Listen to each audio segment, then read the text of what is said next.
Hey guys, tonight we're headed somewhere a little unexpected. Picture this. Soft sandal steps echo through ancient courtyards. Banners flutter gently in the breeze. And somewhere in the distance, flapping wings cut across a blue Han Dynasty sky. Yes, you're about to spend your evening in the mailroom of Imperial China.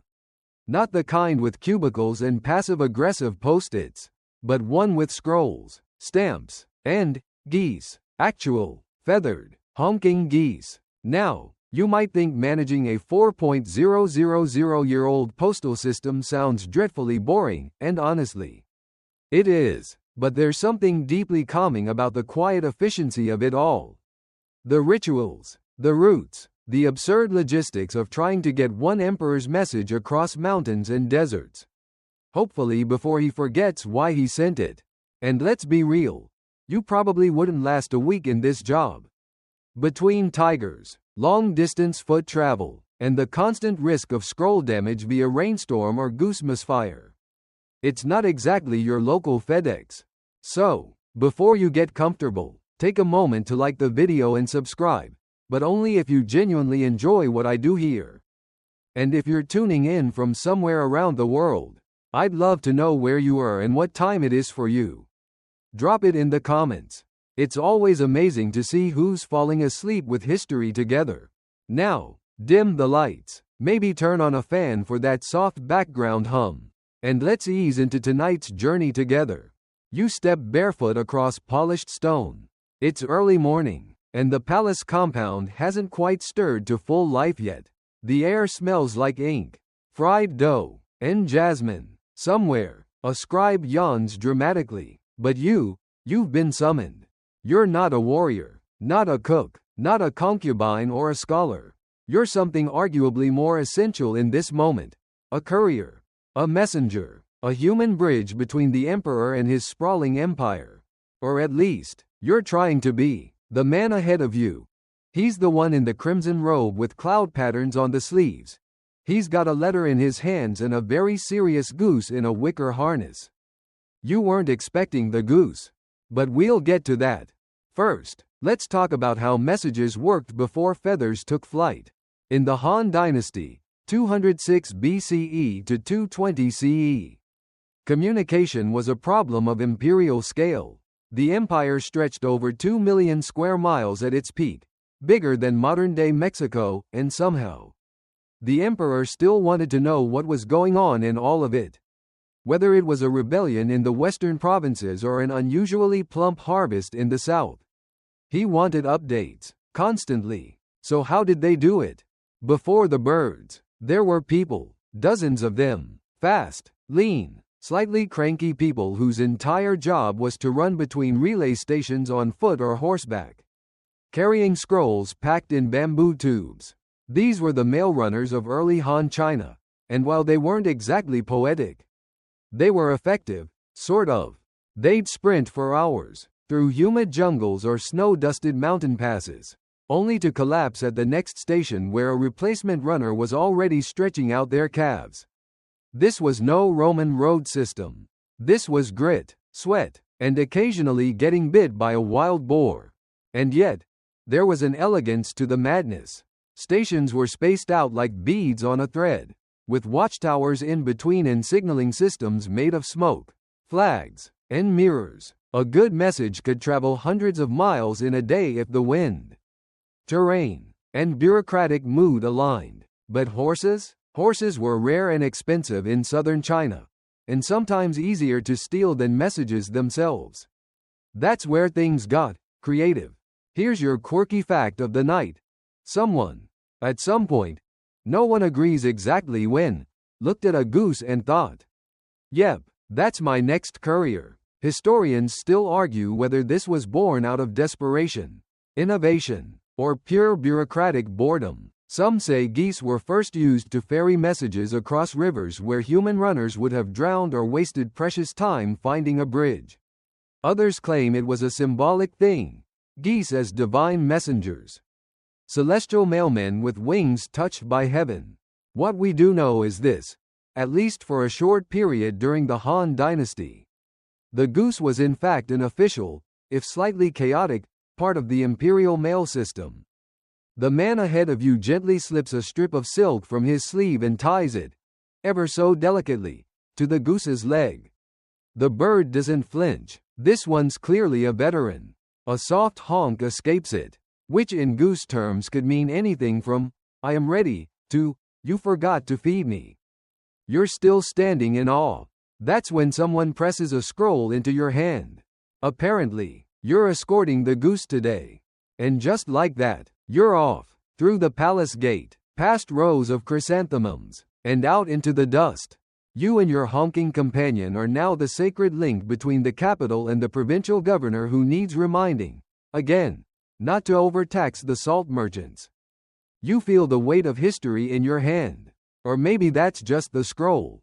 Either way, the journey has begun. You're about half an hour into your first goose-accompanied assignment, and your sandals are already collecting dust the same way your uncle collects broken pottery, relentlessly.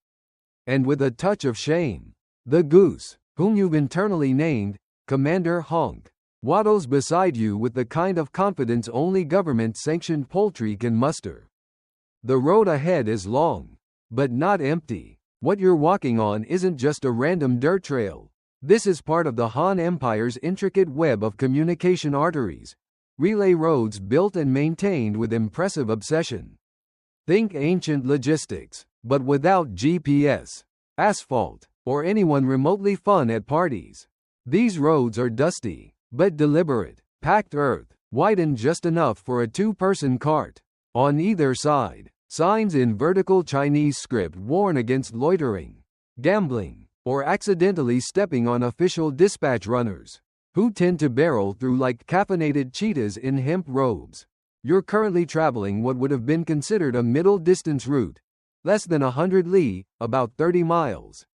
Manageable in one long, moderately back-aching day. These routes connected major relay stations spaced roughly every 10 to 15 li apart, marked by red flags and, occasionally, an official who smells like boiled yam and self-importance.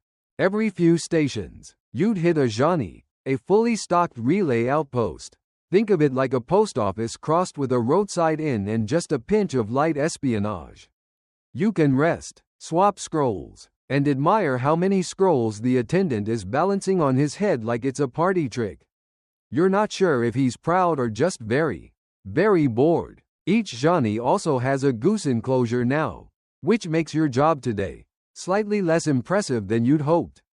A few seasoned couriers side-eye you, probably thinking you bribed someone to get this gig.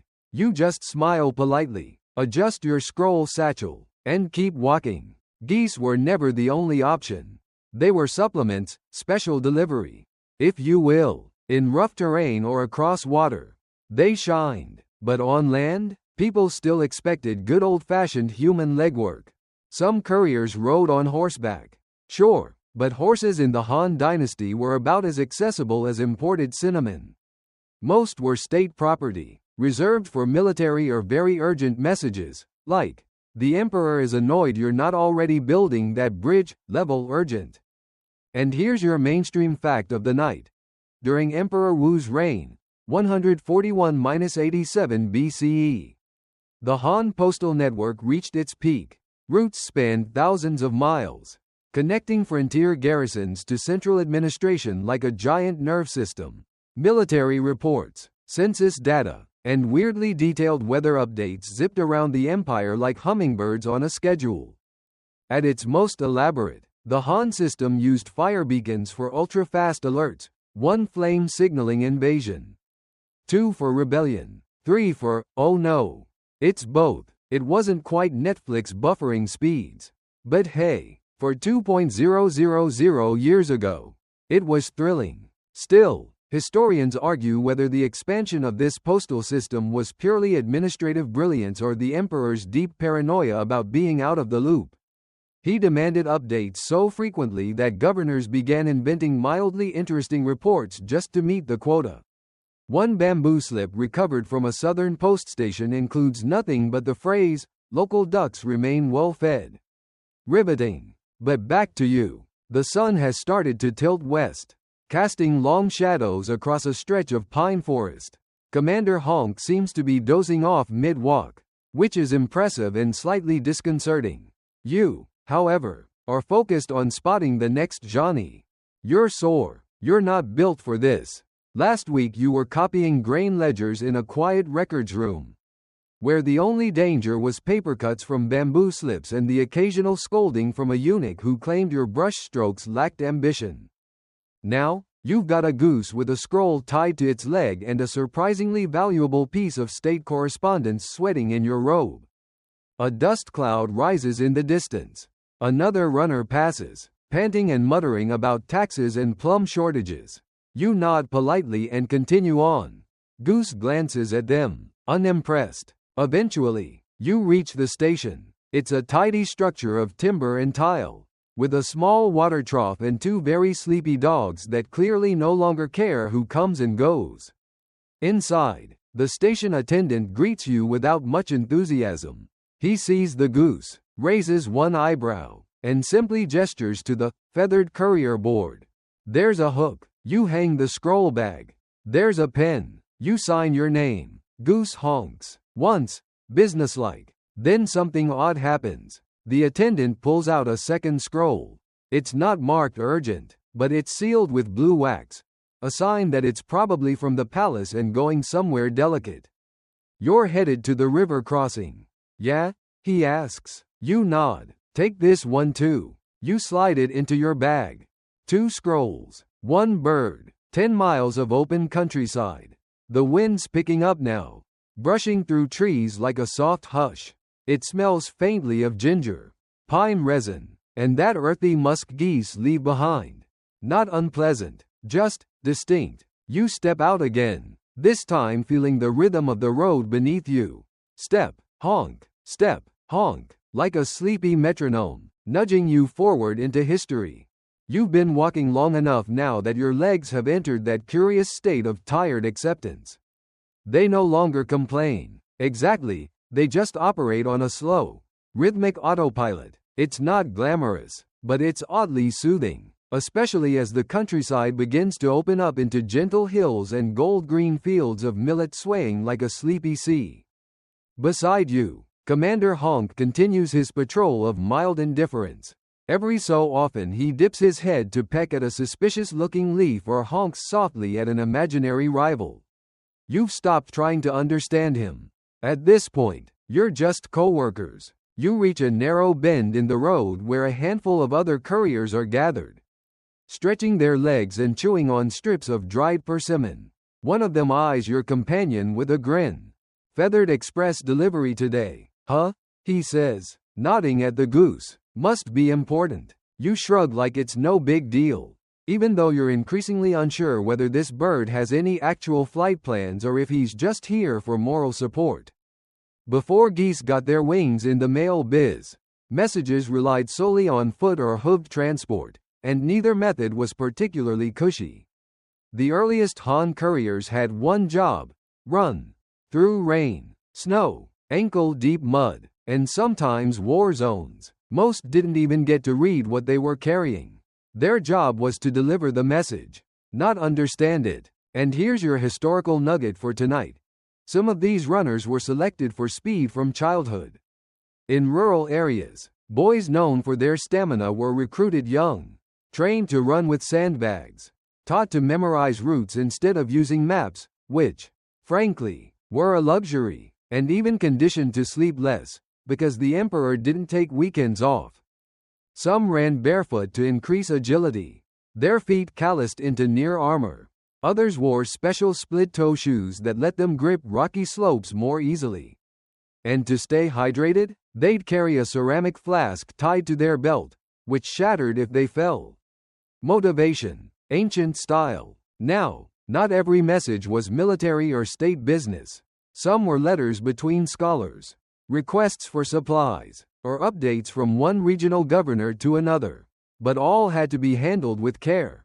Dropping a scroll? Fines. Smudging ink? More fines. Losing one? You'd better hope your family has good lawyers, or a spare house to give up. Historians still argue whether Han couriers were respected public servants or just state-owned endurance animals. In some provinces, they were treated well, offered lodging, food, and occasionally a pat on the back. In others, they were nearly invisible, like ghosts slipping through the empire with dusty feet and sore shoulders. You trudge along, thinking of those runners, some of whom might have sprinted this very same road centuries before your feet touched it. There's something oddly grounding about that, just as you're beginning to drift into a meditative state of step honk step. Something flaps above you. It's not your goose. He's still marching stoically next to your sandal. No, this is another bird, higher, wobbling in the wind, wings flapping like a poorly balanced rug. You squint. It's another message goose, and it's not having a great flight. You watch as it tilts sideways, catches an updraft, and then crash lands somewhere in a distant thicket. The courier behind you mutters, "Yikes," and continues walking like this is just a regular Tuesday. You suppose, for him, it is. This is where things get funny. See, not all male geese were excellent flyers. Many were trained primarily for short, targeted bursts. They didn't cross entire provinces on wing. That would be madness, but they could cross rivers, lakes, or rough terrain where human feet feared to tread. Handlers would raise geese in specific stations, feeding them at only 2 points, the dispatch station and the destination station. Like homing pigeons, they learned to associate food with those locations. Release them from point A and they'd flap straight to point B with one goal: grain. But if the weather was wrong, or a hawk got curious, or the goose simply had a bad day, well, sometimes letters ended up in places no one expected. One infamous scroll, meant for the governor of Nanyang, was found months later in a bamboo grove tied to the leg of a goose nesting with a wild flock. The message had been pecked into illegibility. The goose was promoted. Kidding, mostly, as you're nearing the river crossing. The station in sight now. You pass a sign carved in elegant brushwork onto a wooden board. Official couriers. Clean your sandals before entering. You glance at your dusty, absolutely not clean feet. A nearby attendant waves lazily, clearly not enforcing the rule. You step inside the station compound. It's shaded, quiet, and smells faintly of goose feathers and medicinal herbs. A stone basin offers cool water. Commander Honk drinks like he's just completed a marathon, though he's done nothing but judge your pacing all day. Inside, the relay manager greets you, a short, wiry man with scrolls tucked behind both ears. Like hair ornaments, he barely looks at you before taking your bag, examining the seals, and nodding approvingly. You're early, he says, unusual for goose-assisted travel. You can't tell if that's a compliment. He removes the second scroll, the one with the blue wax, and studies it. This needs to go upriver. Courier boat leaves at dawn. Then, as casually as if asking you to fetch tea, he gestures to a small back door. You'll be staying here tonight. You're a little surprised. No one mentioned this was an overnight gig, but you're too tired to protest. He hands you a small bowl of rice, a dried plum, and something he calls goose cake that smells faintly like regret. You settle into a straw mat on the floor, Commander Honk curling nearby like a slightly judgmental cat. The sounds of the river drift in through slatted windows, gentle waves, croaking frogs, the occasional plop of a jumping fish. You lie back, watching the flicker of a lamp on the wooden beams above. Tomorrow, the message continues. But for now, you rest. Morning arrives not with the sun but with the sound of feet, soft, hurried, purposeful feet. You're roused gently by the familiar thunk-thunk of sandals on stone and the quiet rustling of scrolls being sorted like vegetables in a market stall. The relay station's interior glows dimly with early light filtering through reed windows.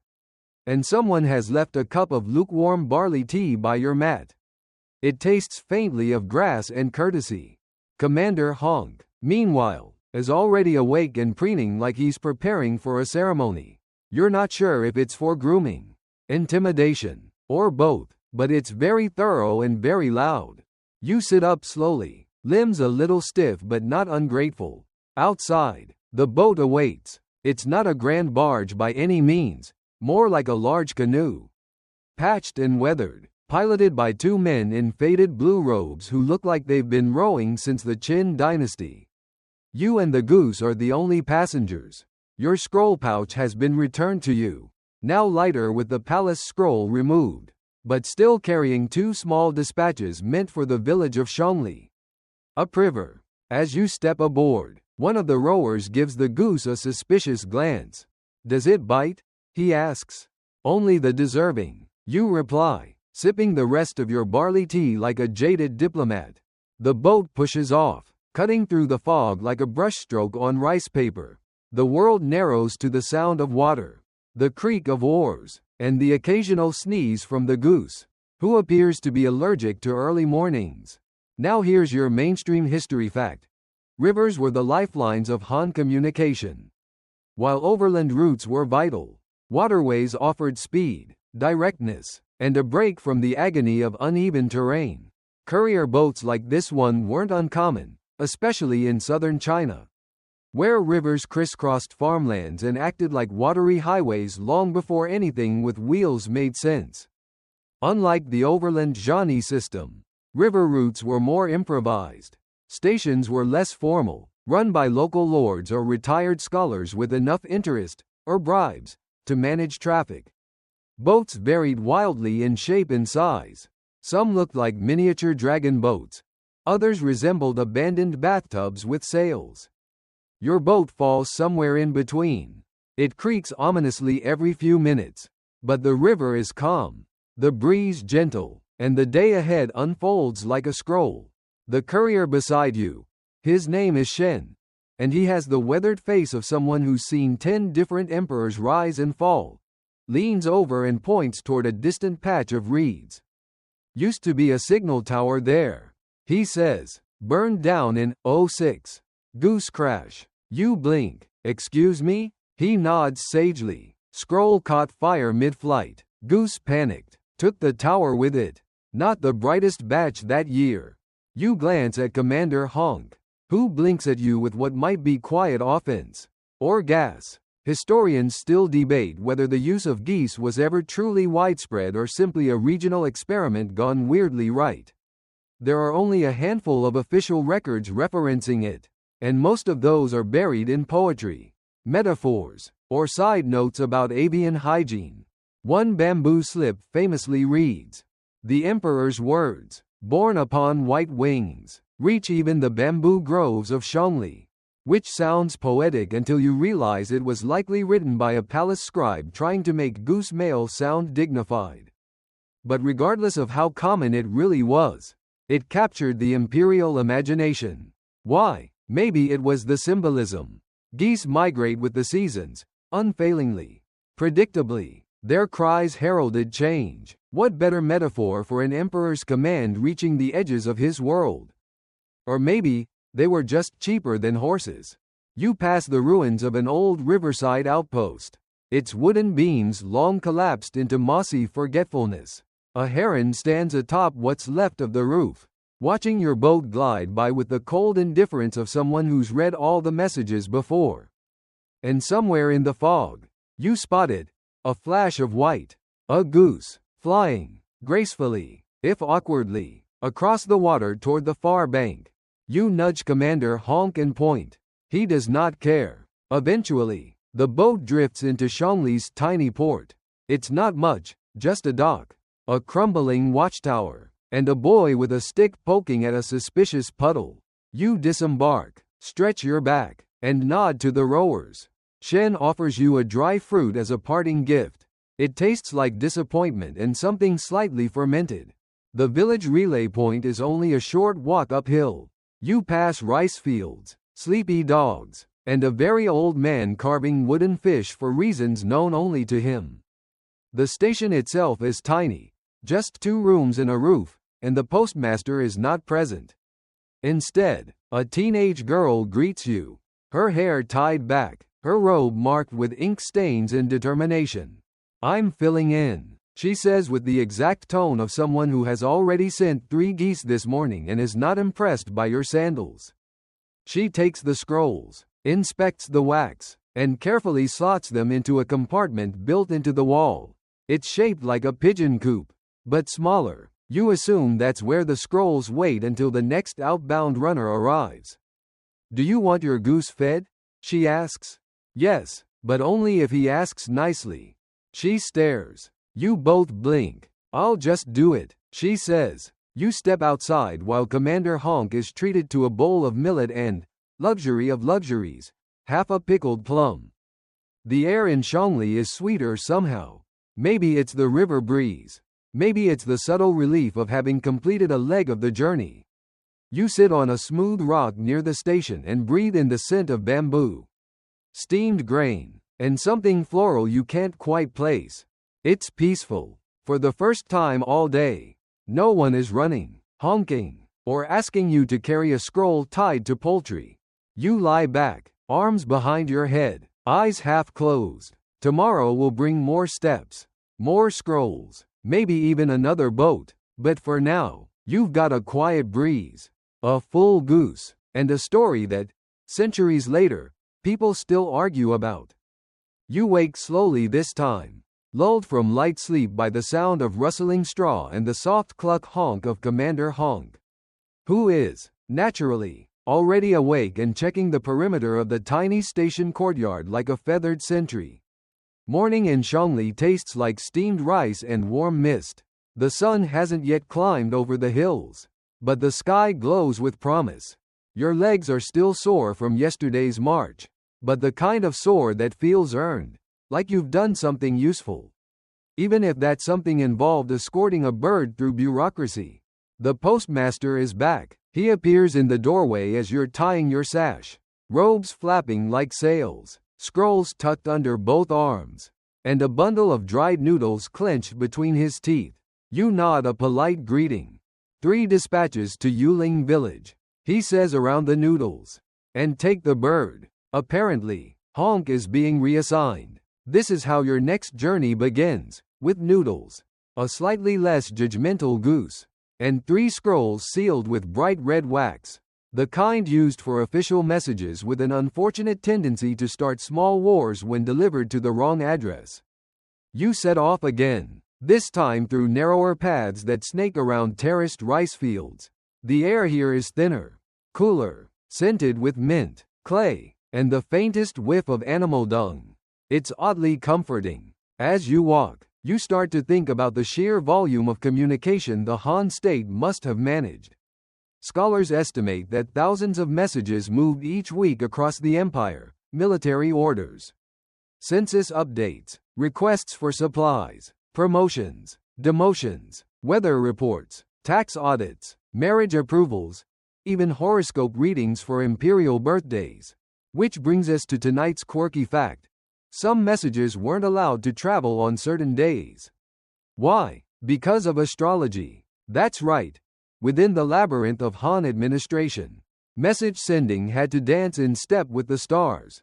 Imperial astrologers consulted heavenly charts to determine auspicious and inauspicious days for official communication. If Mercury was in the wrong palace or if the dragon constellation was resting, all mail deliveries were paused. So yes, your entire courier schedule might grind to a halt because a turtle-shaped star cluster blinked at the wrong angle. Historians still argue how much of this was sincere belief versus convenient bureaucracy. Some suggest that astrological interference was sometimes used to buy extra time when messages weren't ready. Others believe that the emperor truly believed the stars governed administrative flow. Either way, the couriers didn't question it. They just took the day off and tried not to look smug about it.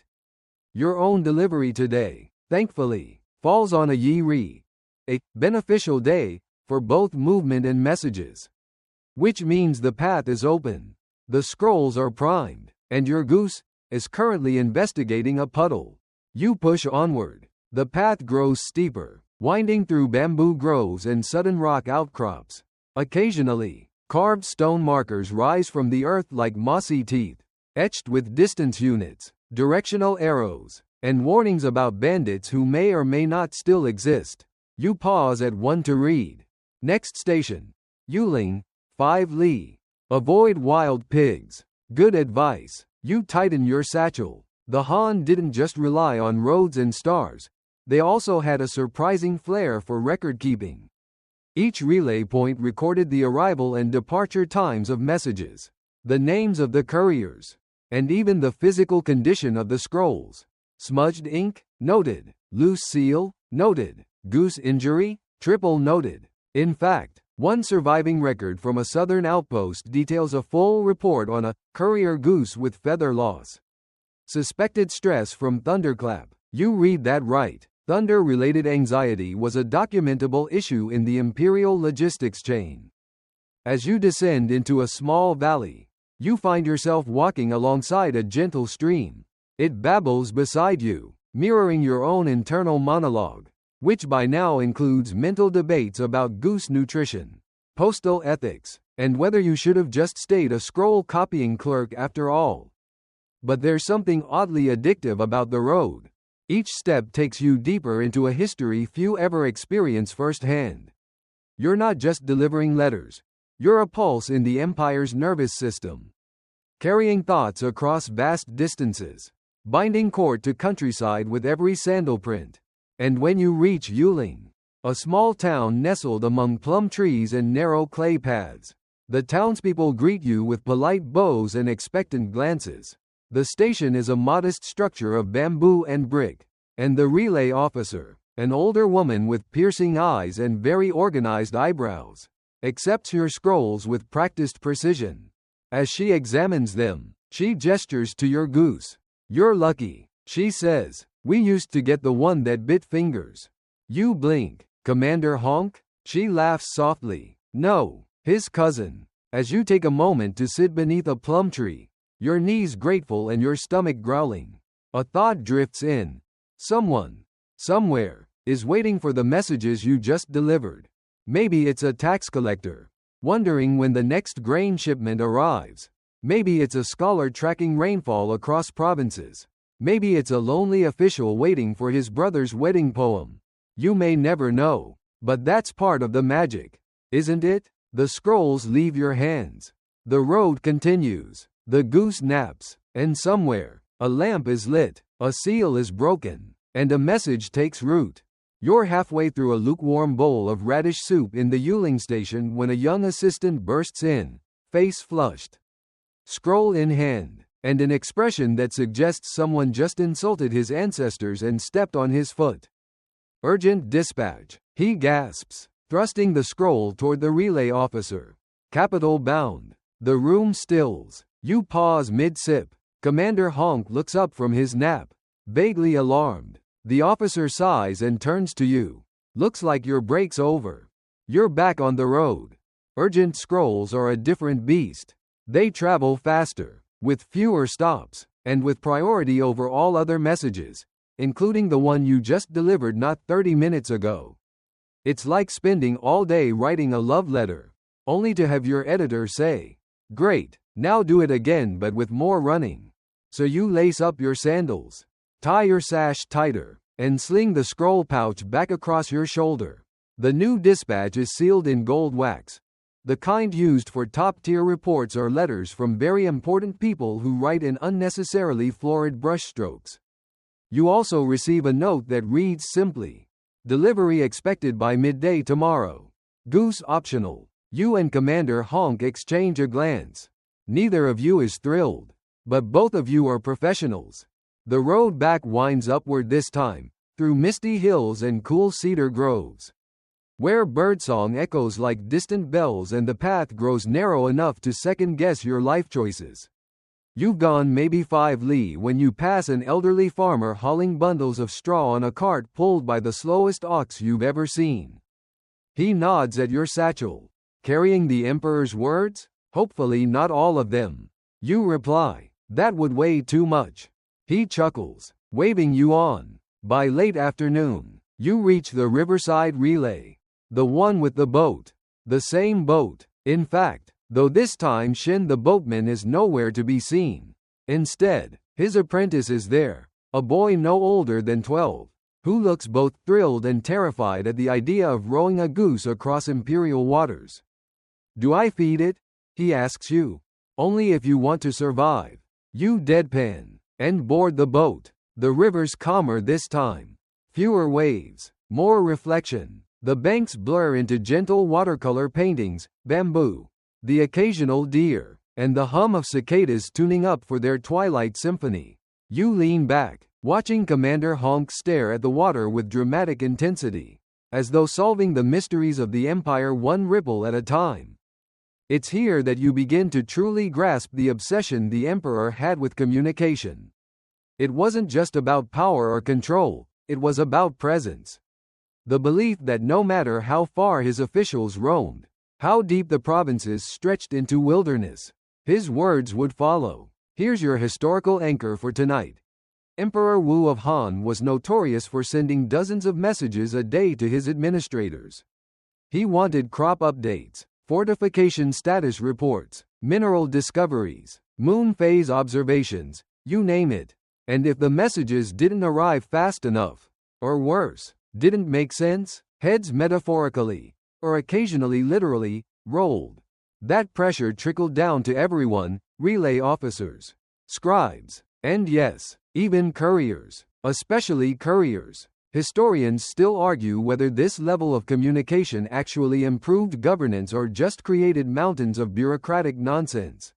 One official famously wrote back to the emperor, "I am uncertain whether to plant more barley or await further stars." That scroll is preserved today in a museum. Alongside the emperor's reply, "Do both." The sun begins to dip low, casting golden light across the water. You reach the opposite bank and disembark without ceremony. Your next leg is short, but steep, up through a forest path where moss softens every footstep and silence presses close like an old friend. Halfway up, you hear a faint rustle, then a low growl. You freeze. It's not a tiger, probably. No, it's something smaller, maybe a wild dog, or a really angry goat. You squint into the underbrush as Commander Honk steps in front of you like a fluffy, furious bodyguard. For a tense moment, all is still. Then a squirrel bursts from the bush, squeaking like it's late for a wedding. You exhale. Commander Honk stands down. Still, you quicken your pace. By twilight, you arrive at the next outpost, a mountaintop station with a sweeping view of the river you just crossed. The building is old, wood darkened by time and smoke, but sturdy. The officer on duty greets you with raised eyebrows. "Another goose courier?" You people multiply. You hand him the gold-sealed scroll. He inspects it, nods, and signs your logbook. You ask where you'll sleep. He gestures to a side room with a low cot, a jug of water, and a blanket that smells faintly of medicinal herbs and burnt tea. It's luxury. You settle in, aching but proud. Commander Honk curls at your feet, feathers fluffed, eyes half shut. Your mind drifts as the candle flickers. You think of all the couriers before you, running these same hills, ferrying words across rivers, fields, and forests. The Emperor may never know your name, but his words made it. And so did you. The morning fog is thick enough to chew. You step outside the mountaintop station and are immediately swallowed by it. The world reduced to vague outlines and muffled sounds. Somewhere nearby, Commander Honk lets out a dignified honk, as if to declare that he, too, disapproves of visibility below 10 feet. You begin the descent. The trail down is steeper than you remember coming up. Every stone is slick. Every leaf seems personally offended by your presence. And the scroll pouch against your side is a quiet, persistent reminder. You're still on duty. Luckily, the message today isn't gold-sealed. It's a standard red, important. But not, Emperor is watching, important. You allow yourself to breathe just a little easier. As you move through the undergrowth, the fog gradually thins, revealing a lowland valley carpeted in sunlit green and dotted with farmhouses, each surrounded by symmetrical rows of cabbage and people who look up just long enough to wave, then return to their hoeing, sweeping, or squinting. This is where the postal network truly meets the everyday. The Han Empire's communication system wasn't just built for military orders and astrological bulletins. It touched daily life in odd and sometimes delightful ways. In remote villages, the arrival of a courier was an event. Sometimes it was the only connection these people had to the distant heartbeat of the empire. And tonight's quirky fact? In some villages, couriers were also expected to deliver news aloud, not just drop the scrolls, but read them out loud for those who couldn't read themselves. Which, let's be honest, was a lot of people. So picture this. You, standing in the middle of a dusty square, unrolling a scroll and proclaiming in your best stage voice, by command of Governor Liu, all rice shipments are to be inspected for frogs. Riveting stuff. Some couriers even embellished the delivery a bit, adding theatrical flair to particularly boring announcements. A minor edict on fishing permits could become a thrilling tale of heroic enforcement. The villagers didn't mind. A good courier was part actor, part messenger, part local legend. Historians still debate how much of this was allowed by the state and how much was just bored couriers making their own fun. But there are surviving notes from inspectors who complained that messages were being interpreted with too much enthusiasm. You can only imagine the goose-assisted version of Romeo and Juliet that may have been performed unofficially at some station after dark. You step onto flatter ground now, dirt giving way to pressed gravel, which means you're close to the next stop.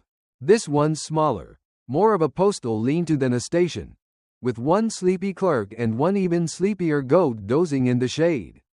You hand over the scroll. The clerk logs your arrival with a yawn so dramatic it seems rehearsed. "There's another one for you," he says, pulling out a thin slip sealed in green. "Light delivery, just a local handoff." You glance at the seal. It's from the Office of Agricultural Inventory. Likely nothing urgent. But then, something odd. It's addressed to a monastery. Up in the hills. Of course it is. So off you go again. Uphill this time, your sandals crunching against pebbles as the valley slowly retreats behind you. Commander Honk is unbothered, preening his wings as if being carried uphill in a travel sack wasn't beneath him, which, to be clear, it is. The monastery isn't far, but the road there is narrow and winding, bordered by trees that shed petals with suspicious timing, as if aiming for your eyes. You squint, duck, and carry on. When you arrive, it's not what you expect. No bell towers or grand gates, just a simple wooden structure with an herb garden out front and an elderly monk gently sweeping the courtyard in perfect concentric circles. You bow. He bows back. You hold out the scroll. He accepts it with two hands, as tradition requires. Then he does something unexpected. He smiles. "Would you like tea?" You blink. You have no schedule. You have no pressing duty. You're dusty, sore, slightly damp from goose proximity, and in desperate need of rest. "Yes," you say. He leads you into a cool, dark room where steam curls from a clay kettle and the walls smell of cedar, ink, and memory. You sit. He pours. The tea is herbal, minty, maybe fennel, maybe something he won't tell you about, and it tastes like peace. As you sip, he studies Commander Honk, a sacred bird, he says. You glance at your companion, currently investigating a gourd. "If you say so." Geese, the monk continues, are messengers in more ways than one. They remind us that even the mundane can fly. You're not sure whether that's a proverb, a metaphor, or just something wise-sounding he says to confuse travelers. But you nod anyway. Outside, the world is quiet. You've traveled many miles, past messages from palace to village to monastery. And tonight feels like a lull, a soft exhale in the middle of the journey. You finish your tea. The monk offers you a folded paper fan before you leave. On it, a single character. "Listen." You tuck it into your satchel, not sure if it's a message, a warning, or just a reminder. As you step outside, Commander Honk waddles beside you with unusual solemnity. The road continues. The road beneath your feet is quieter now. After the stillness of the monastery, the rustling bamboo and distant bird calls feel like the soft percussion of a world gently waking. Commander Honk, freshly rested and full of monastery millet, walks beside you with renewed dignity, as if he's remembered he's technically part of a government communication system and not just an unusually noisy pet. Today's journey is taking you to an unusual place, a regional postal hub. Not a sleepy shack, not a mountaintop lean-to, but a real operation, multiple rooms, clerks with ink-stained fingers, and, rumor has it, a roster of over 30 relay geese. You're not entirely sure if you believe that number, but you're curious enough to want to see it. The path widens gradually, winding downhill into flatter terrain marked by rice paddies, canal bridges, and willow trees that droop like they've just heard some bad news. You pass a group of field workers who pause to wave at you. One of them pointing at Commander Honk with a grin. "Tell the Emperor we're still planting," she calls. You smile, raise your hand in reply, and carry on. The regional hub at Shangha appears just after a long bend in the road. From a distance, it almost looks like a government mansion, red tile roof, tall gates, even a small bell tower with a bronze bell used to signal the arrival of high-priority messages. You step through the gate and immediately feel like an amateur. There are couriers everywhere, some wrapping scrolls in oilcloth, others checking route schedules painted on large wooden boards. Two young men are sorting colored ribbons, each hue corresponding to a destination: red for central, green for coastal, yellow for frontier. And there, in the far pen near the east wall, geese, dozens, all waddling around with the unhurried confidence of creatures that know they cannot be rushed. A clerk with sharp eyebrows and an even sharper quill approaches you. "Delivery?" You nod, present your satchel, and await further instruction. He inspects the seal, logs your arrival time on a bamboo slip, and gestures toward a room off to the side. "Rest there. You'll be assigned outbound duty by dusk," which is how you find yourself lounging on a cool stone bench, sipping water infused with orange peel and ginger, watching the most efficient chaos you've ever witnessed. This is where the real postal magic happens. You see, each regional hub had its own postmaster, an official whose job wasn't just managing the couriers, but tracking every single scroll that passed through. And this wasn't a part-time gig. The postmaster was expected to memorize routes, names, relay schedules, and weather patterns. He, or sometimes she, could tell you which pass was closed due to rain, which courier was prone to lateness, and which goose had a habit of biting governors. Here's your historical anchor. During the Eastern Han period, 25–220 CE, some postmasters were promoted to higher office simply because of their memory. One legendary postmaster reportedly recited the names of over 1.200 scroll recipients by heart. He was given a silk robe and a new goose for his efforts. Historians still debate whether the goose was symbolic or a sarcastic parting gift. And here's tonight's quirky detail. Postmasters often developed strange habits. One chewed cinnamon bark to stay focused. Another always carried a carved jade pebble in his sleeve that he rubbed during complex scheduling. One woman in the South reportedly only spoke in haiku when assigning routes, confusing, but oddly beautiful. The postmaster here arrives around midday. A tall woman with graying hair and the kind of presence that makes even the geese stand straighter. She greets each courier by name, checks scroll weights without a scale, and barks orders like a symphony conductor. When she gets to you, she pauses. "You're the goose runner from the Shangli line?" You nod, unsure whether that's a compliment. She peers at Commander Honk, who stares back with fearless indifference. "Good bird," she says simply. "Follow me." She leads you into her office. Walls lined with scroll racks, pigeonhole shelves, even a map painted directly on the wall with small wooden pegs representing routes and stations. It looks like a battlefield. But for paperwork, she points to a red pin far in the western region. "We have a problem," she says. "Relay disruptions." A storm washed out 2 bridges. And the road is muck. Can't send a horse. Can't trust a wagon. She turns back to you. You'll go. Just you and the bird.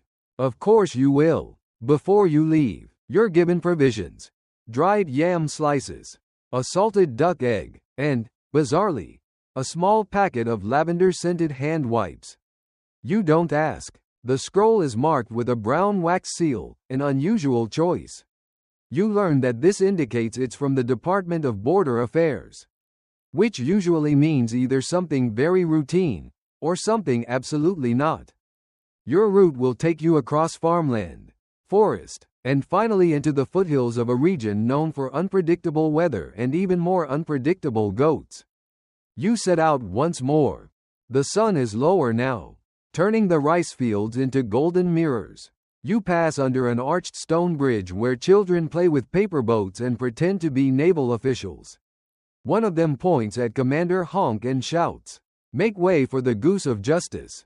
You don't correct him. You walk until twilight deepens, until the fireflies blink awake, until the dirt road narrows into a trail.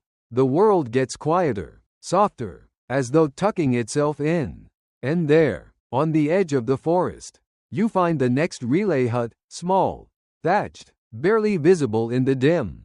You knock. A lantern appears. Inside, a young man greets you, blinks at the goose, and simply says, "We have grain. You're welcome." You hand him the scroll, log your time, and are shown to a straw mat beside the fire.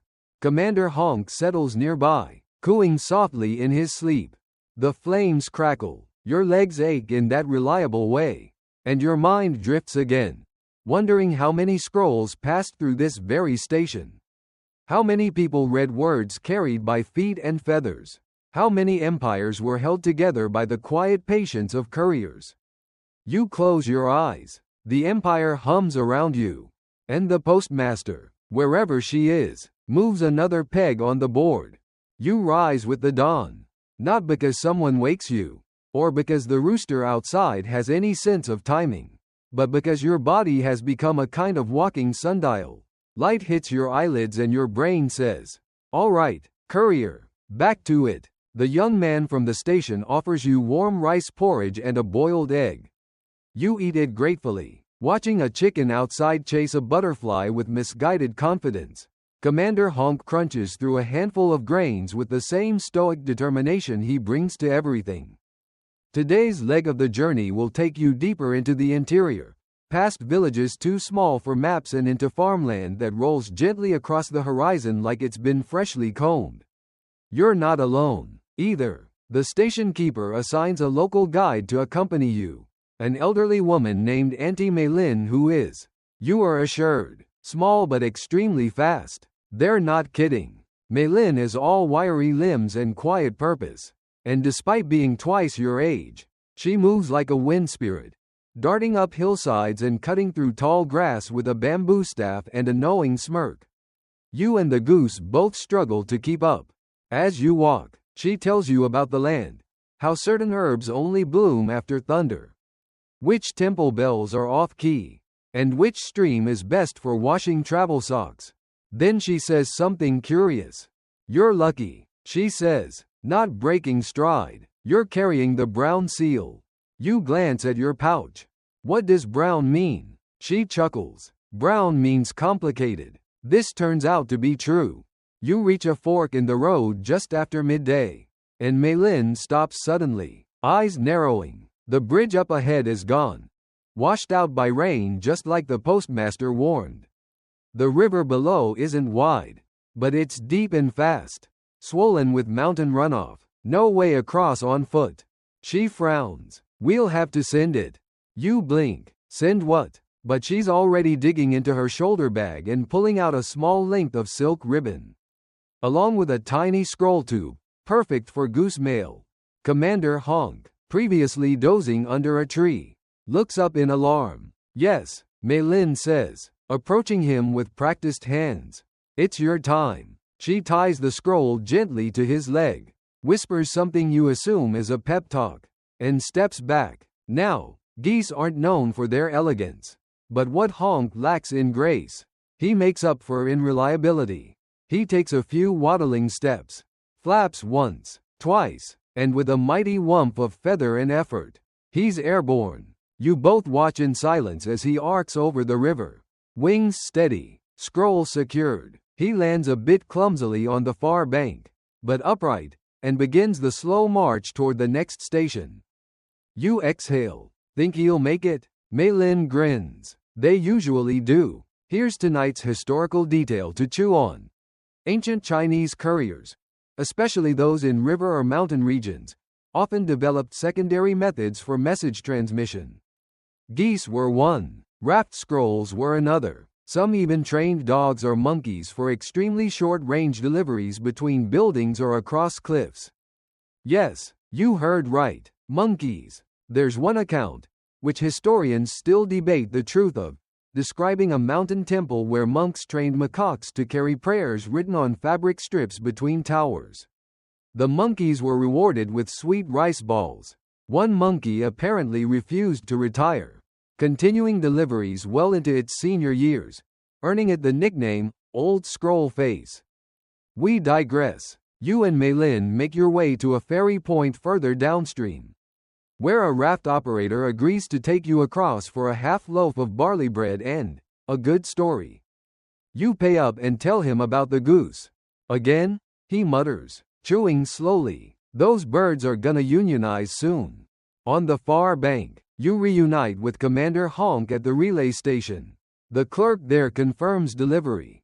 Right on time, he says, scribbling your arrival into his log. We've had slower humans. You and Honk rest briefly, sipping warm tea brewed with chrysanthemum and slivers of dried orange.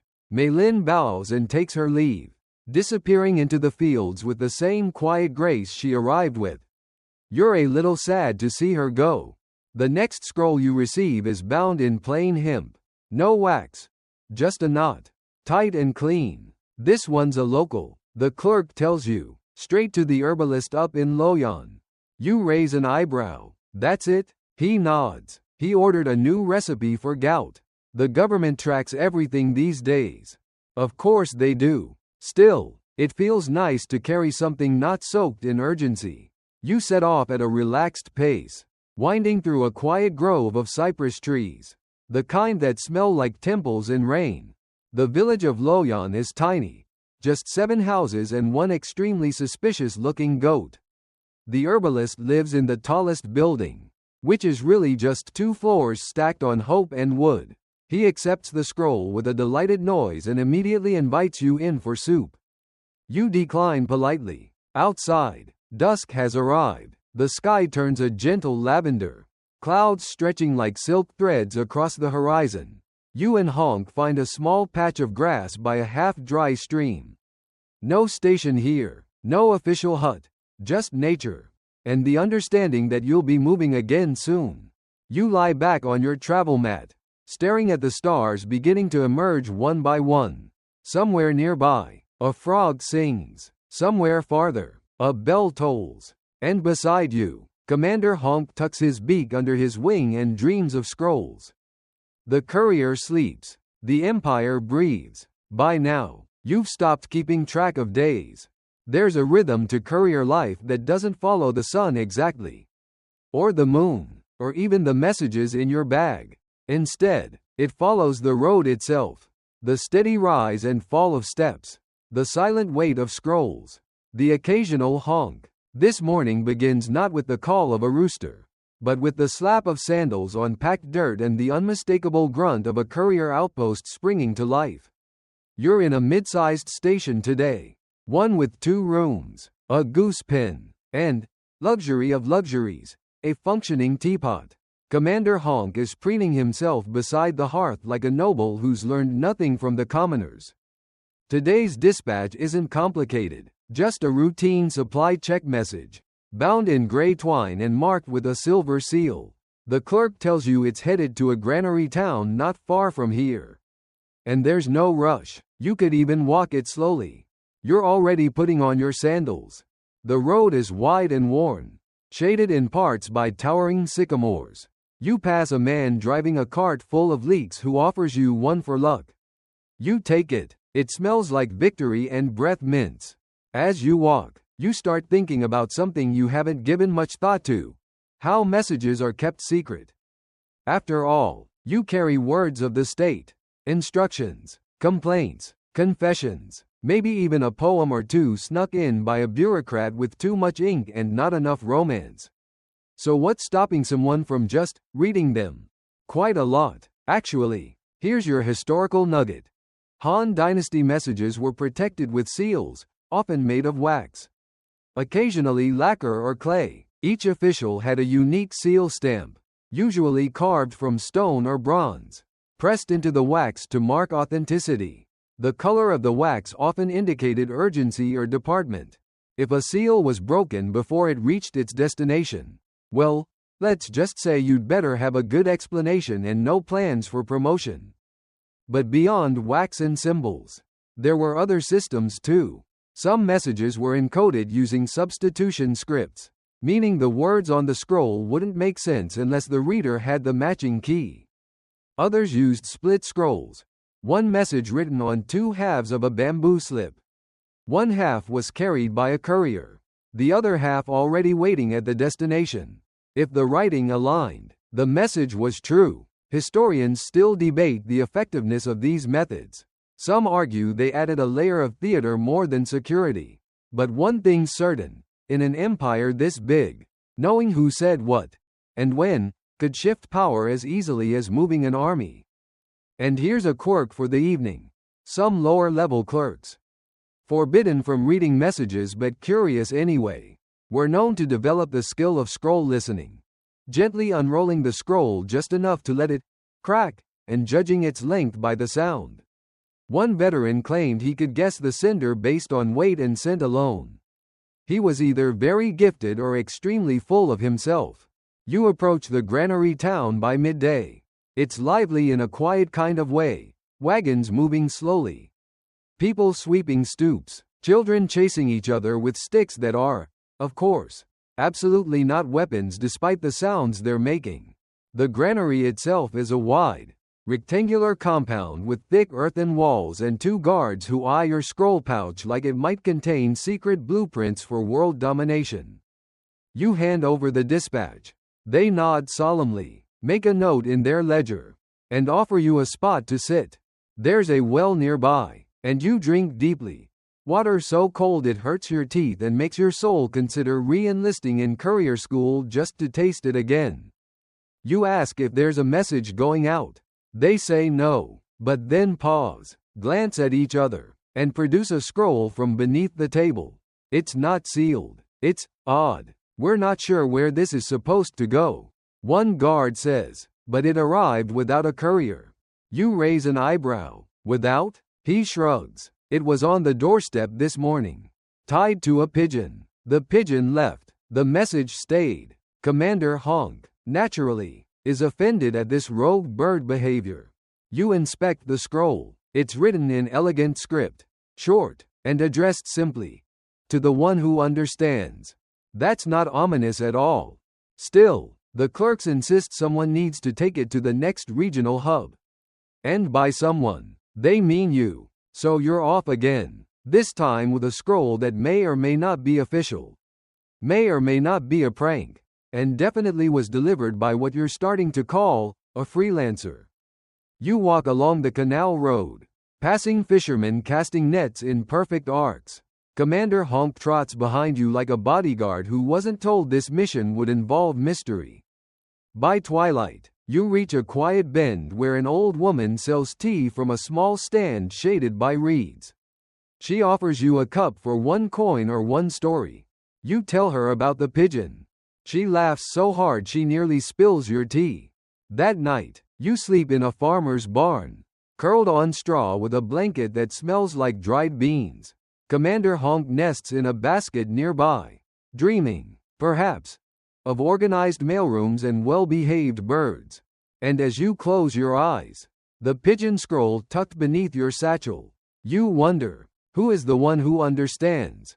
Morning dew clings to your robe hem as you step back onto the road. The scroll delivered by pigeon is still with you, tucked safely between your travel notes and the more official sealed documents.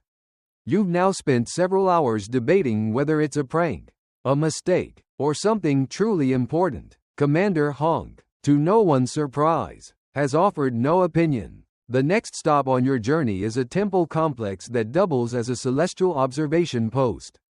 In the Han Dynasty, the line between post office and observatory was, bizarrely, not that wide. Communication, after all, wasn't just about earthly messages. It was also about the heavens. You reach the gates by mid-morning.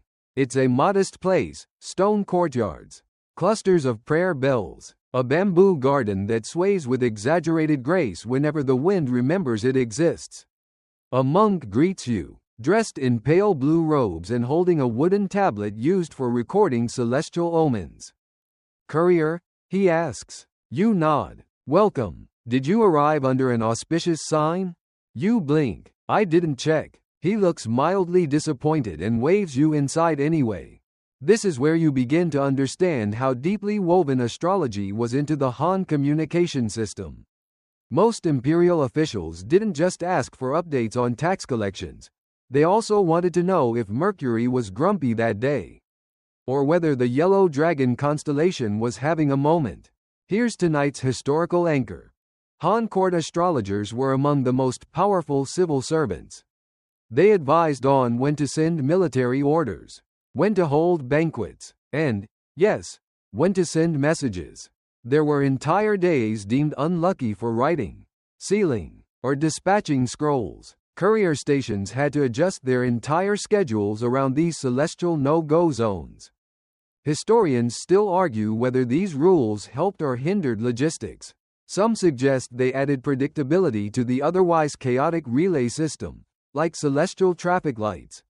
Others believe they caused massive delays and were weaponized by bureaucrats who really didn't want to send that report just yet. You sit with the monks for tea, jasmine, served in cracked porcelain, and listen as they explain that today is actually favorable for the transmission of modest truths and medium-distance journeys. You glance at the pigeon scroll. Sounds about right. They offer to bless your scrolls before you leave. You accept, mostly because you suspect Commander Honk could use the good karma. A quick chant, a waft of incense, and a soft gong later. You're back on the road. And it's raining. Lightly, but persistently. The kind of drizzle that soaks your collar before you realize it's happening. You adjust your hat, pull your robe tighter, and press forward. The road curves through farmland, past terraces carved into hillsides like green staircases. You stop briefly at a rest station and warm your hands by a stove where another courier is drying a map with a look of grim concentration. She nods at your scroll pouch. Pigeon mail? You raise an eyebrow. Words gotten around, she says, grinning. Apparently you're carrying the mysterious scroll to the one who understands. I'm jealous. You shake your head. You can have it. She laughs. Too late. Destiny's chosen you. You leave before she tries to hand you her cousin's love letter to deliver. The path leads next to a small shrine set beside a tree older than most of the villages you've visited. You pause there, partly for shelter, partly because your feet hurt, partly because there's a strange calm in the air, like something paused mid-breath. A child sits on the shrine steps, carving a toy goose from a block of wood. Is it for good luck? You ask. He shakes his head. It's for when my real one gets tired.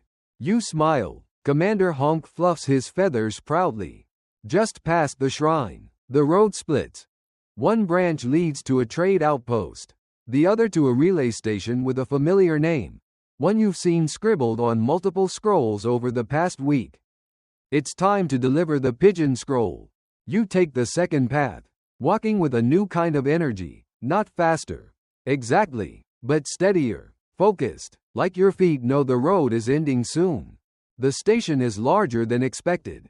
3 buildings, a bell tower, even a water clock. Inside, the postmaster is an elderly man with ink-stained sleeves and a slightly surprised expression when you hand him the unsealed scroll.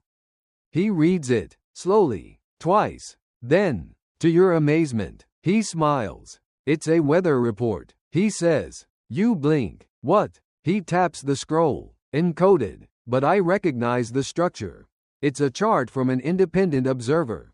We've been missing this region's rainfall data for over a month. He gently places the scroll into a drawer labeled, unregistered but useful. Thank you, he says, and thank the pigeon. If you see it again, you're a little stunned. You'd imagine prophecies, secret codes, a poem meant for someone long gone. Instead, it's rain. And yet, it matters. Because someone out there wanted the Empire to know what the clouds were doing. And now they do. You rest for the night in a room warmed by brick-heated floors. The station clerk serves you a bowl of noodles so perfectly bland it must be state-approved. Commander Honk finds a feathered friend in the goose enclosure and settles in without fuss. You lie back, watching a moth trace lazy circles around a lantern. Rain reports, star charts, goose schedules. You carry 1,000 small truths on your back, and every step plants them into the world. By now, delivering mail has become more than routine. It's become instinct. You rise before the bell, stretch your sore arms, sip broth that tastes faintly of radish and routine, and sling the satchel over your shoulder with the practiced elegance of someone who knows exactly how many scrolls make it too heavy to climb stairs comfortably. Commander Honk is waiting at the door. His feathers are immaculately arranged, his posture regal, his expression faintly judgmental. As usual, you're headed west now, toward a cluster of farming villages nestled between low hills and dense forest. The route is narrow and, according to the postmaster's morning briefing, known for interpretive adherence to imperial policy, which is a very bureaucratic way of saying they mostly do what they want. And they definitely misuse the mail. You're not surprised. After all, once imperial messages start showing up regularly, on time, sealed, official, people begin to notice. And some of those people think, how can this benefit me personally? So off you go, scrolls in tow, stepping through puddles from last night's rain. The mist is slow to lift, curling along the road like smoke from a sleepy stove. Villagers pass by with baskets, hose, and the kind of squint one gets from watching too many scrolls go in and not enough come back out. Your first stop is Wutong Hamlet. The local station is creative, built partly into a hillside.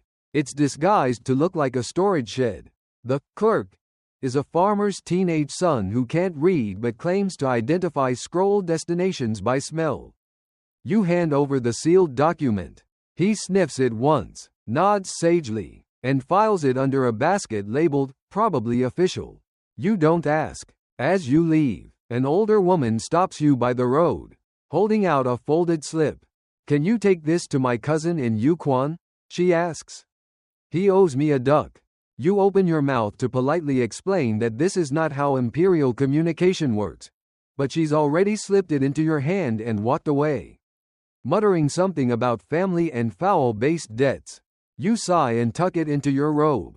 You'll deliver it, of course. You always do. By the time you reach the next village, the scroll pouch is somehow heavier. Not from official messages. Those are minimal today, but from unauthorized correspondence. It's a courier's open secret. Rural folks often piggyback on the mail system to send their own messages. Love notes, recipes, requests for tools, petty grievances, marriage proposals, curses written in poetic meter. And here's your historical tidbit. While technically illegal, this behavior was rarely punished unless it interfered with official business. In fact, some low-ranking clerks charged small fees to deliver bonus scrolls, which they justified as ink recovery costs. Others claimed it kept them in touch with the people. A few were even known to compose responses if the recipient was illiterate or just particularly dramatic. Historians still argue whether this informal use of the mail helped strengthen local networks, or just clogged an already overstretched system. But one thing is certain. The people loved it. In Pingyuan, a kindly old man insists on handing you a gift for carrying his poem to his niece. It's a radish, tied in silk ribbon. You accept it with dignity. You also receive, over the next 3 li, A letter addressed only to the very handsome herbalist. A small, wax-sealed box with something rattling inside. A folded drawing of a duck, labeled Exhibit A. You're beginning to feel less like a state courier and more like the Empire's favorite gossip pigeon. Commander Honk, meanwhile, has become a village celebrity. Children run to greet him, offering bits of steamed bun or naming contests. One girl insists on calling him Captain Beakbeard. He tolerates it. Eventually, you reach Yukon, where the local postal officer, an overworked man with rice in his hair, greets you with a tired bow. "Anything for us?" You nod and start unloading. He sighs deeply when you hand over the official scroll. He gasps when you produce the duck debt letter. And he blinks in confusion at the silk-wrapped radish. He accepts them all. "This isn't a post station," he mutters. "It's a festival." Still, he signs the log with careful brushstrokes. You rest at the station a while, sipping rice tea and watching the sun shift toward afternoon. There's a familiarity here, a sense that the Empire, despite its size and formality, also hums with the soft, messy beat of human connection. Messages fly between courtyards and cities, between mothers and cousins, between herbalists and artists and duck thieves. Some are official, some are frivolous, all of them matter to someone. You lie back for a moment on the cool tile, the scroll pouch now resting flat and nearly empty. Outside, a breeze rustles the tall grass. A rooster crows as if announcing your achievements. Commander Honk ignores it. You realize, not for the first time, that this gentle chaos, is the Empire in motion. Not just armies and taxes and decrees, but the tiny transmissions between people. And you're the quiet thread that stitches them together. You're sent out again the next morning with a satchel of scrolls and a belly full of boiled millet. The postmaster in Yukon hands you a wax-sealed scroll that feels a little heavier than it should. Then gives you a long look before saying, "It's from the Bureau of Agricultural Curiosities." You raise an eyebrow. "That's a real department?" "Oh yes." He nods. "They're the ones who classified turnips as a moral hazard last winter." Commander Honk lets out a suspiciously derisive honk, and you suspect he shares your skepticism. The journey today is long and largely uneventful. The road is mostly flat, winding through open plains dotted with barley fields and small ponds buzzing with dragonflies. You pass a few wandering merchants hauling carts of brushes and dried mushrooms. One of them offers you a pickled plum and asks if you've seen his cousin, who left for the capital, with a dream and 2 ducks, 3 years ago. You wish him luck. Along the way, your satchel grows inexplicably fuller again. The first culprit is a grandmother who insists you carry a folded scrap of poetry to her childhood friend in a town 2 days away. The second is a pair of teenage boys who beg you to deliver a drawing of a strange fish they caught, hoping someone will identify it. It looks like a shoe with fins.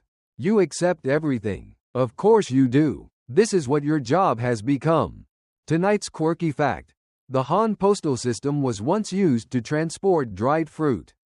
Not in bulk, but small samples. Certain fruit trees with exceptional qualities were catalogued by Imperial horticulturalists, and their best produce was sometimes sent to the capital via courier.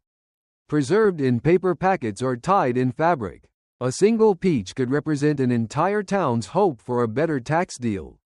One famous courier was reportedly ambushed over a shipment of cherries, which became the subject of a short poem and a minor local opera titled The Courier and the Plum Robber. You reach the town of Chishu by late afternoon.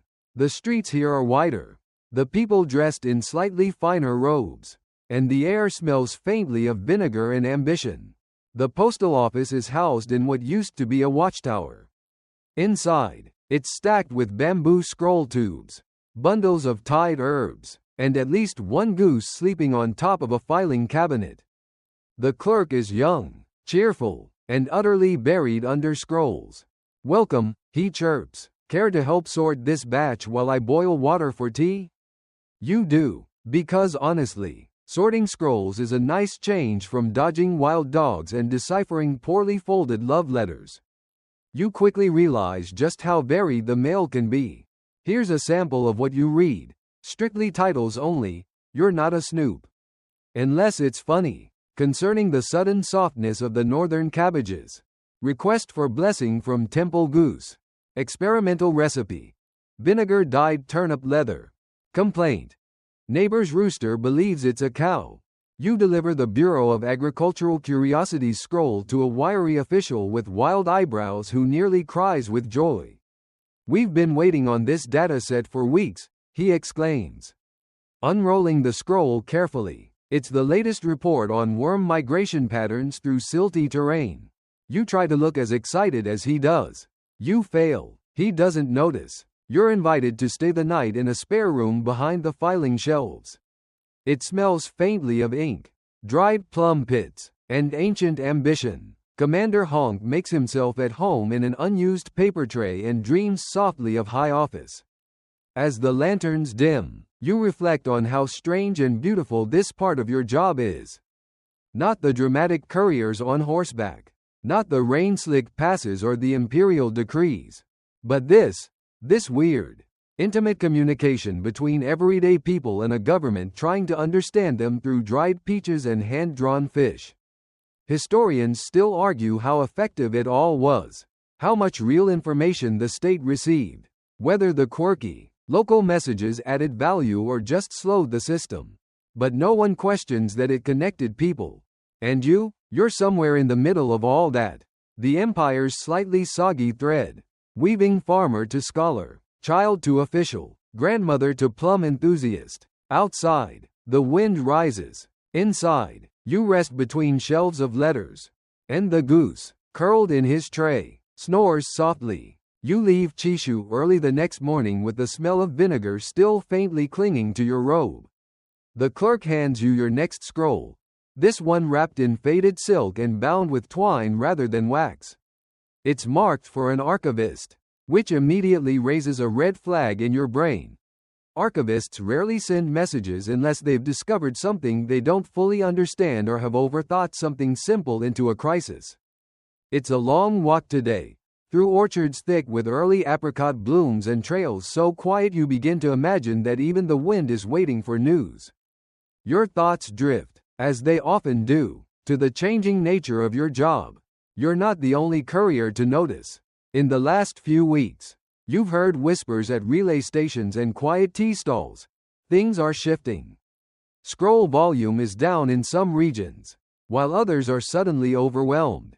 There's talk of standardizing routes, of fewer goose deliveries, of using only human couriers for anything over 50 li. Some stations have already sold off their goose pins. Commander Honk, who seems to sense the mood, walks beside you with quiet gravity. You arrive in the hilltop village of Lanchi by noon. The archivist lives above the temple library, a structure carved into the cliffside, full of scrolls that smell of must and dust and accidental poetry. The man who greets you is everything you expected, robes wrinkled, eyes permanently squinting, hair full of stray bamboo slips. He accepts the scroll with trembling hands and opens it slowly, reverently, like it might explode. It does not. It's a weather crosscheck. He mutters, rainfall data from 3 provinces ago, tied to grain pattern predictions. Interesting. You nod politely. Would you mind waiting while I prepare a reply? He asks. You nod again, because of course you'll wait. That's what couriers do. He disappears into his room. And you, blessed with an hour of idleness, explore the temple's courtyard. It's quiet, shaded by an ancient pine tree under which someone has placed an offering bowl of dried berries and one slightly confused chicken. You sit and breathe. Commander Honk naps beside you, feathers rising and falling with each slow breath. Here's your historical reflection of the day. The Han communication system wasn't just fast, it was flexible. That's what made it remarkable.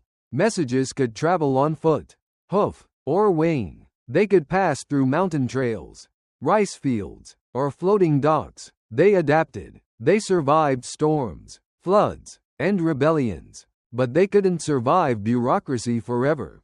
As the empire matured, so did the red tape. Everything became more formal. Scrolls had to be copied 3 times. Routes had to be logged with minute detail. Geese had to be weighed. And slowly, the system began to choke on its own orderliness. Historians still argue whether this was the beginning of the end for the goose-based relay model or simply an inevitable step toward modernization. One thing is clear. The glory days of feathered messengers were fading.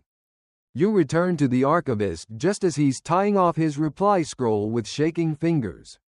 "Take this," he says, and, "Thank you." He bows. You bow back. On your way down the cliffside steps, you catch a glimpse of the valley below, miles of farmland stretching like a patchwork blanket.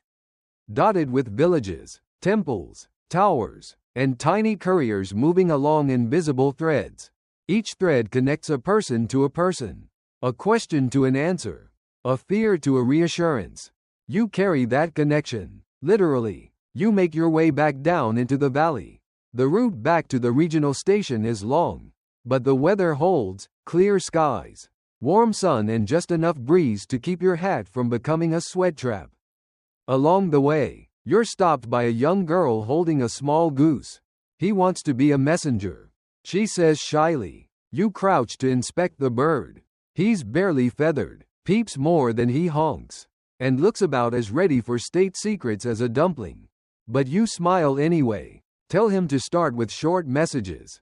She grins. The goose peeps. You continue on. By nightfall, you reach the station. The clerk greets you with mild surprise. "Didn't expect you back so soon. Thought you'd be caught in the scroll review backlog." You hand over the reply scroll. "Took a shortcut," you say. He logs your return, offers you leftover rice and some pickled radish, and points you toward the sleeping quarters. Commander Honk waddles inside first, claims a corner, and lets out the kind of long exhale only state geese can manage. You sit for a while on the porch, watching the stars come out. The sky over Han China is wide and slow, full of light you can't quite name and silence you don't want to break. Tomorrow will come with more scrolls, more routes, maybe fewer geese, but tonight, you rest. Still the Empire breathes. Still it speaks, and still you carry its voice. The sky is pearled with dawn when you wake, soft, gray, and just beginning to stretch itself into gold. You dress slowly this time, not because you're tired, though you are, but because something about today feels final. The relay station is quiet. The clerk is still asleep, snoring gently behind the front desk with a scroll open across his chest like a forgotten pillow. Commander Honk is already awake and waiting outside, pecking at something invisible in the dirt like he's consulting an oracle. You're not given a dispatch this morning. Instead, the postmaster, a woman with a serious face and a surprisingly melodic sneeze, hands you a folded note. "You're to return to the capital," she says. Just like that. No scrolls, no urgent seals, no strange packages labeled "Urgent Lotus Root Sample." You and Commander Honk are simply heading home. You nod, thank her, and start walking east. The road back is familiar now. You know the curves and creaks of it like the creases in your own palm. The river crossings, the crooked milestone that always looks like a crouching cat, the stone bridge where a man once sold you tea and advice that didn't make much sense. You walk with ease. You walk with memory. The capital is days away, but your steps are light. As you travel, you begin to think of everything you've carried, not just the scrolls and the messages, but the quiet moments between them. The villagers who cheered for your goose, the archivist who bowed to you like you were a poem, the old man who said turnips might be divine, and of course, the scroll that said nothing more than, "To the one who understands." It occurs to you now, walking past fields of tall millet and smoke curling from morning fires. That understanding wasn't just about decoding messages. It was about witnessing them, holding them, carrying them with care. The Empire trusted you with its whisperings. And you listened. You pass through a village where a group of children run alongside you, laughing, asking if your goose knows martial arts. You say he studied briefly under a crane. They believe you immediately. Commander Honk flaps dramatically. He's never looked more dignified. You spend the night at a station built against the wall of a hill. There are no official scrolls. Only a message left for you. Thanks for walking all this way. Sleep well. The next morning, you reach the outskirts of the capital. It's louder here, bustling carts, shouting merchants, the clatter of tiled rooftops adjusting to the sun. But under the noise, there's something else, a stillness, like the city is pausing for breath. You walk through the palace gate for the first time in weeks. No one stops you. You're not a stranger here. You're part of the bloodstream. The message office is humming. Couriers dart in and out. Scrolls are stacked like loaves of bread. You report in, sign the log, return your pouch. Someone claps you on the back and says, "About time." You smile. You hand off Commander Honk to the keeper, temporarily. Just for rest. The goose does not protest. He's earned it. You sit on the steps of the outer courtyard, watching shadows stretch across the flagstones. A scribe nearby murmurs dispatches as he seals them. Words destined to ride winds, feet, and feathers. And now, the wind down begins. The sun begins to set over Han China, casting the courtyards in honeyed light. Everything slows. Even the scrolls wait. You sit quietly, your hands resting on your knees, your breath falling into rhythm with the distant sound of water trickling from a stone basin. The voices around you fade into background hum, gentle, like bees lost in thought. The path behind you, long and winding, is still soft in your memory. Every step a syllable, every honk, a kind of punctuation. You carried words, but more than that, you carried connection. Threads of the empire knotted into your satchel and soul. The palace bell rings in the distance. Not loud, not urgent, just a reminder. Another day is ending. And still, the scrolls arrive. You feel the stone beneath you, warm from the afternoon sun. You hear the flutter of wings. Maybe a pigeon. Maybe something older, more mythical. Your body is tired, but your mind is calm. You've done enough. You close your eyes. Somewhere, another courier picks up their first scroll. Somewhere, another goose flaps into a morning sky. And you're at peace. The empire is quiet for now. And the path no longer calls. Sleep well, courier. You've earned it.